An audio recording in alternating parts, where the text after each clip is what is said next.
భగినీ హస్త భోజనము యమ విధియ ఈ సంవత్సరం అక్టోబర్ 23వ తేదీ గురువారం రావడం జరిగినది.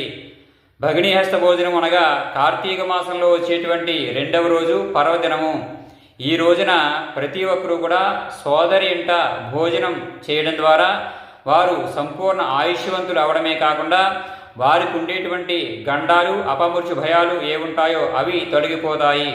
మరి దీనికి ఏదైనా పురాణ ఆధారం కథ ఉన్నదా అనగా, ఒకానొక సందర్భంలో యమధర్మరాజు తన యొక్క సోదరి యమున ఇంట కార్తీక మాసం రెండవ రోజున భోజనం చేస్తాడు.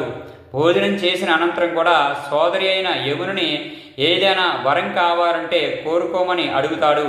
ఆ సమయంలో యమున ఈ యొక్క కార్తీక మాసం రెండవ రోజున నీవు ఆచరించిన విధంగా సోదరి ఇంట ఎవరైతే భోజనం చేస్తారో వారికి సంపూర్ణ ఆయుష్ ఇవ్వమని, వారికి ఉండేటువంటి ప్రమాదాలు గండాలు అనారోగ్యాలు ఏముంటాయో వాటిని తొలగించమని చెప్పి వరం అడుగుతుంది. దానికి యమధర్మరాజు సంతోషించి వరమిస్తాడు. కాబట్టి ఈ యొక్క కార్తీక మాసంలో రెండవ రోజున ఎవరైతే సోదరి అంట భోజనం చేస్తారో వారు సంపూర్ణ ఆయుష్యవంతులుగా ఉంటారు. కాబట్టి ఈ యొక్క సంప్రదాయాన్ని ప్రతి ఒక్కరూ కూడా పాటించవచ్చును. కావున యమ విధిని ప్రతి ఒక్కరూ కూడా భక్తిగా ఆచరించండి.